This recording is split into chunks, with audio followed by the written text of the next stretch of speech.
My name is Anna. I am 28 years old. I never planned to fall in love this way. It started as a joke, a silly prank from my friend Maya. She always said I needed to talk to someone new. One evening, she took my phone, laughed, and sent a voice message to a stranger on an old group chat we both forgot about. "Hello, mystery man," she said into the phone. "My friend Anna is single and bored." I was embarrassed. I told her to delete it. She just laughed and said, "Maybe he will reply." I thought he wouldn't. I forgot about it. But the next day, he did reply. His name was Peter. His voice was warm. He said, "Hi, Anna. I'm Peter." This made me smile. Thanks for the surprise. I didn't know what to say. I listened to his message twice. I didn't reply for a day. I wasn't sure. I asked Maya if I should. She said yes. So I replied. I kept it short. "Hi. Sorry for the weird message. My friend was joking. But, hello." That was it. I didn't expect more, but Peter sent another voice note. He said he liked my voice. He said he didn't mind the joke. He asked how my day was.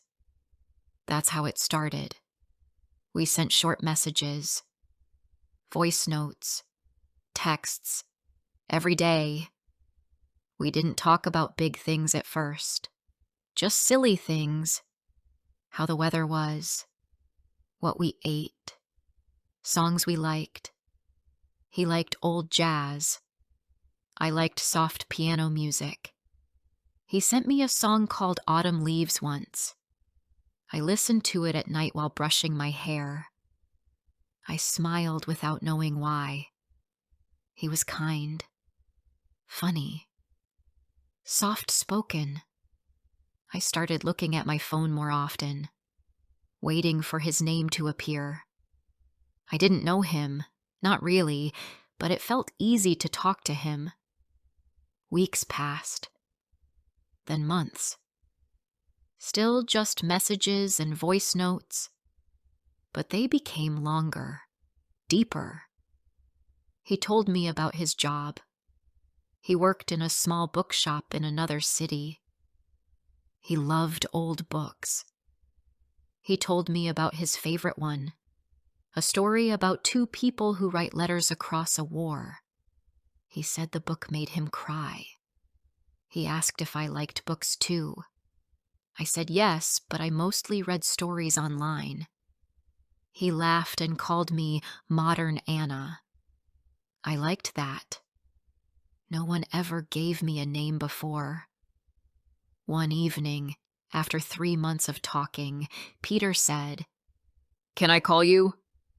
I froze. We had never spoken live before. Only messages. I said yes. My heart was beating fast.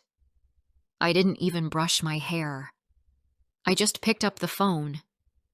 His voice was clearer now, warmer.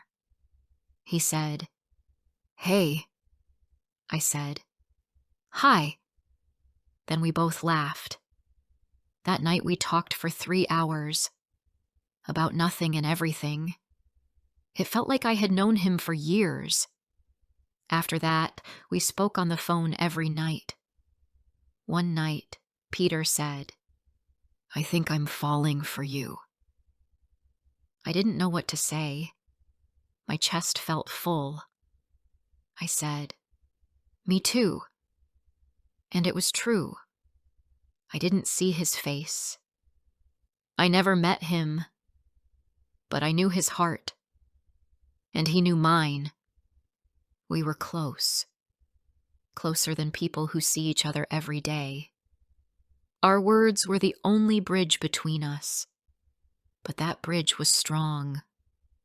We decided to meet. After 5 months. We picked a small town between his city and mine. I was nervous. What if the real person didn't match the voice? What if he didn't like me in real life?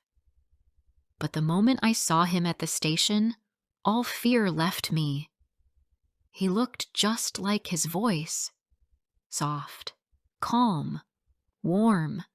He held a small flower in his hand. "For you," he said. "You're real," I whispered. He smiled. "So are you." We spent 2 days together. Walking, talking, sitting in cafes. We didn't need much. Just time. He told me about his dreams. He wanted to write one day. I told him I used to write poems in school. He said, "I'd love to read them." That night, in the small hotel room, we sat on the floor, sharing music from our phones. We didn't kiss. We didn't touch. But it felt more intimate than anything I had known before. It felt like home. After the weekend, I cried on the train home. He texted me the whole way. "Don't cry," he said. "I'm still with you." And he was. Every day. Until he wasn't. One day, Peter's messages stopped. First, a few hours of silence, then a full day, then 2. I sent him messages. I called. Nothing.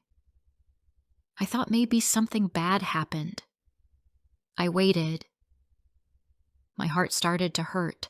After 5 days, he sent one short message. "I'm sorry, Anna. I need to go away for a while. Please don't wait for me." That was all. I couldn't breathe. I didn't understand. Why? What happened? Was it me? Did I do something wrong?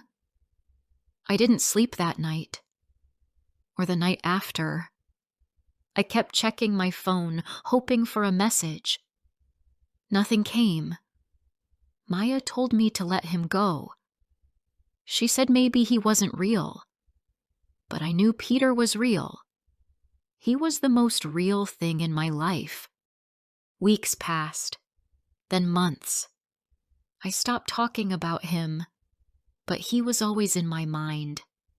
Every voice note was still in my phone. I listened to them sometimes. I missed him. I missed how he said modern Anna. I missed how he laughed at his own jokes. I missed the way he made silence feel soft, not empty. I wrote him a letter, even though I had nowhere to send it. I wrote, "I miss you. I don't know what happened, but I hope you're okay. I hope you're safe. I still love you." I started walking in the evenings. I walked past the same bench we used when we met. I sat there, watching people, listening to the world move. I was quiet, not sad, just waiting. But I didn't know for what. Maybe for peace. Maybe for an answer. Then, one day, something arrived. A letter. A real one. Not a message. Not an email. A paper letter. It had no name. Just my address. My hand shook as I opened it. The first line said, "Anna, I never stopped loving you, but I had to disappear. Before I share the rest of my story, I need to know, where are you listening from? Knowing someone hears me, understands me, gives me strength." I read the first line again. "Anna, I never stopped loving you, but I had to disappear. My hands were shaking. My heart was loud. I sat down on the floor and read the letter slowly, word by word. It was Peter. His handwriting was small and soft, just like his voice. He wrote, "I didn't want to hurt you, but I was not strong enough to stay. I found out something about myself, something I didn't expect.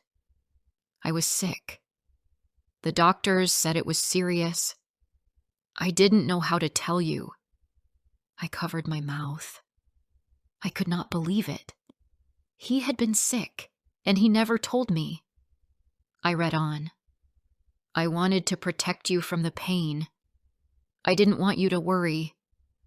I thought I could just go away and make it easier.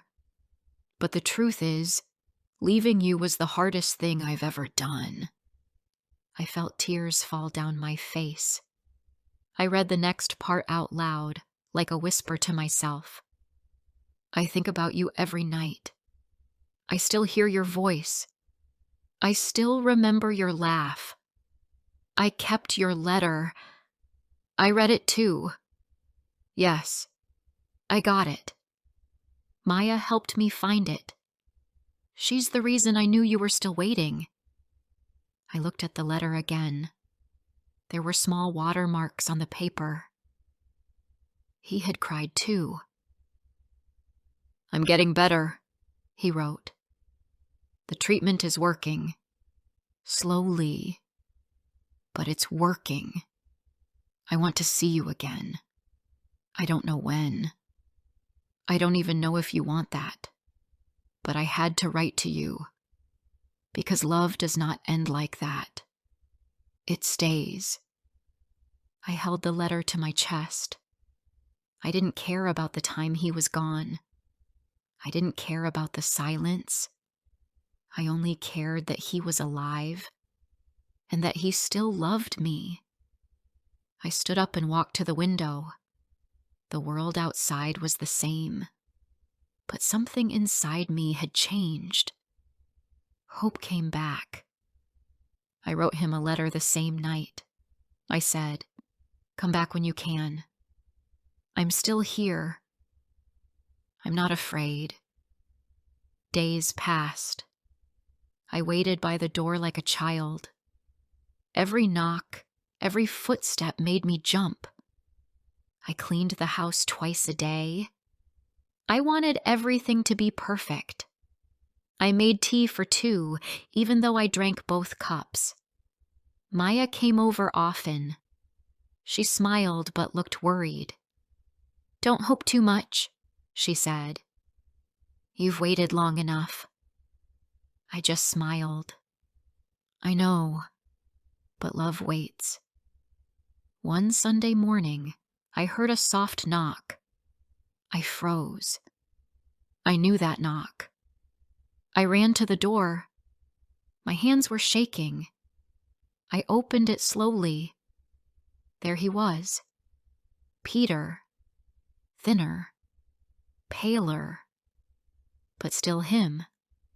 His eyes were tired, but they were still warm. We didn't speak. We just looked at each other. Then I stepped forward and hugged him. He held me like he was afraid I would disappear. We stood like that for a long time. No words, just breath. We sat on the sofa. He looked around the room and smiled. "It hasn't changed," he said. I looked at him. "You have?" He nodded. "Yes, but some things stayed." He looked at me when he said that. I made tea. He held the cup with both hands. "I missed your tea," he whispered. "I missed your voice," I whispered back. That evening, he told me everything. About the night he found out. About the hospital visits. About the fear. He said he didn't want me to see him weak. He didn't want me to carry his pain. I told him, "You were never a burden. You were love." He held my hand. "I was scared," he said, "but now being without you scares me more." He stayed for 3 days. We talked. We laughed. Sometimes we cried. He showed me the medicines he still had to take. He said, "I'm not fully okay, but I'm better." I said, "Then that's enough." On the second night, I read him my old poems. He asked me to write a new one, just for him. I said I already did. It was in my heart. He smiled. "Then read it." The morning he had to leave again, I walked with him to the station. He held my hand tightly. "I'll be back," he said. "Next time, not just for 3 days." I kissed his cheek. "I'll wait," I said. "No matter how long." He looked at me for a long time. "You are my home, Anna." After he left, I felt both full and empty. I had him again, but I also missed him more now, because now I knew the truth, and I knew his time might not be easy. I wrote him every week. He replied when he could. The letters became our lifeline. In one of them, he wrote, "Every time I feel tired, I think of your voice. It gives me strength." But life was not simple. After a few months, the letters stopped again. This time, I didn't panic. I waited. I believed. And after 6 long weeks, I got another letter. This one was short. It said, "Treatment is hard. I'm weak. But don't worry. You gave me your heart, and I carry it every day." I knew then that love is not just about being near. It's about holding someone in your soul, even when they're far, even when they're silent. Peter became a part of my life in a quiet way, like a song that never leaves your mind. He wasn't beside me, but he was inside everything I did. One day, I went to the small bookshop in his town. I stood outside just to feel closer to him. The shop owner saw me and asked, "Are you Anna?" I was surprised. I said yes. He smiled and handed me a small notebook. "Peter told me to give this to you if you ever came." My hand shook as I took it. It was a diary. Inside, it was filled with letters, and all written to me. Every page began with "Dear Anna." I sat on a bench and read for hours. Some letters were written when he was scared, some when he felt strong, some when he was in pain. But all of them had love. On the last page he wrote, "If you are reading this, then you came. You really came. Thank you. I love you more than words, more than poems, more than distance. And if I'm not there when you read this, please know, I was yours completely." I closed the book. I didn't cry. I just held it to my chest. I whispered, "I love you too." I sat there until the sun went down, and in the silence, I felt him with me. I returned home with the notebook in my bag and Peter in my heart. The walk from the train station felt longer that day. The streets looked the same, but I was not the same. That notebook had changed something. I had touched his words, held his feelings in my hands. And though I didn't know what would come next, I felt closer to him than ever before. Every evening, I read one letter from that book. I didn't rush. I wanted to feel every line, every word he had written for me. It was like hearing his voice again. He told me about the long nights in the hospital, about the nurses, the smell of medicine, the moments he felt strong, and the moments he almost gave up. He told me he thought of me when he was cold. He pictured me sitting by a window with tea. He wrote, "You are my light. When everything goes dark, I close my eyes and imagine your smile." Some days I laughed while reading. Other days I cried so hard I couldn't finish a page. But I always felt safe. His letters wrapped around me like a blanket. It became my routine. I woke up. I worked. I came home. I read one letter. And I waited. I waited for another knock. A message. A call. Anything. One day, weeks later, I got a call from a number I didn't know. My heart jumped. I answered. It wasn't Peter. It was his sister. Her voice was soft. "Anna?" she asked. "Yes," I said. She paused. "Peter wanted me to call you." I sat down. She said, "He asked for you. A lot. He held your notebook. He smiled when he looked at your photo." I closed my eyes. "Is he okay?" I asked. She didn't speak for a moment. "He passed away yesterday," she said. The room spun. My hands went cold. I felt like my body wasn't mine. "No," I whispered. "No, no, no." But she kept talking. She said he had been strong for so long. He had kept fighting. She said he had asked for me. Even in pain, he said my name. He held the notebook. He said, "Give her my words." I didn't remember the rest of the call. I don't remember what I said, or how long I cried. All I remember is sitting on the floor, holding the phone, shaking. The person I loved most was gone, but he had left me something no one else ever had. His heart, his truth, his voice in letters. The days after felt empty. I didn't eat much. I didn't talk. Maya stayed with me for a few nights. She cooked. She held my hand.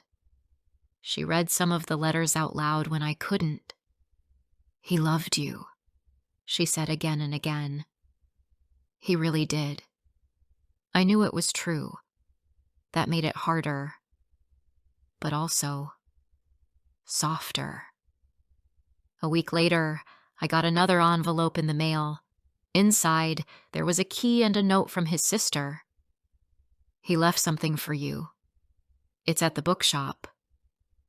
He wanted you to have it." The next day, I went back to the shop. The owner gave me a small wooden box. It was old but clean. Inside were pages of unfinished writing, stories, poems, letters, and all from Peter. Some were dreams, some were fears, some were just memories written down. And on top was one letter, sealed with red wax. It was for me. I opened it with shaking hands. It said, "My Anna, if you are reading this, I'm not there anymore. I hate that. But I know you are strong. You always were. Thank you for loving me. Thank you for waiting. Thank you for every message, every word, every bit of hope you gave me. I want you to keep living. I want you to smile again. I want you to find happiness, even if it looks different now. I don't want to be your ending. I want to be your beginning. Please write again. Share our story. Not for me. For you. For love. I closed my eyes and cried. But this time the tears were warm. Not just sad. There was love in them. I stayed in the bookshop for hours that day. I read everything. I smelled the old pages. I felt him everywhere. He had left a piece of himself behind, and he wanted me to carry it forward. That night, I wrote. For the first time in a long time, I wrote something new. Not a letter. A story. Our story. I didn't care if anyone read it. I just needed to let it out. The pain. The beauty. The love. It flowed from me like rain. Weeks passed. Then months. The pain didn't leave, but it changed. It became part of me. It sat in my chest, quietly, like a soft ache. But it didn't stop me from walking, from smiling again, from breathing deeper. One evening, Maya and I were having tea. She looked at me and said, "You look different." I smiled. "I feel different?" She reached across the table and touched my hand. "You were lucky, Anna. You got real love." I nodded. Yes, even if it didn't last forever, it was real. I visit the bookshop sometimes. I sit in the back and read. I talk to the new owner, who says Peter's name with care. Sometimes I see customers pick up the old story notebook he left behind. I wonder if they feel the magic I feel when I read his words. And I keep writing. Every story I write now holds a piece of Peter, a line, a thought, a memory. I carry him with me, not in sadness, but in love. He didn't stay, but he didn't leave me either. He became a part of who I am. Love doesn't always end with a kiss or a wedding. Sometimes it ends with a letter, with a voice that lives in your heart, with a journey of two hearts that met by chance and stayed connected forever. If this story touched your heart, don't forget to like, comment, and share. More emotional and inspiring stories are coming soon.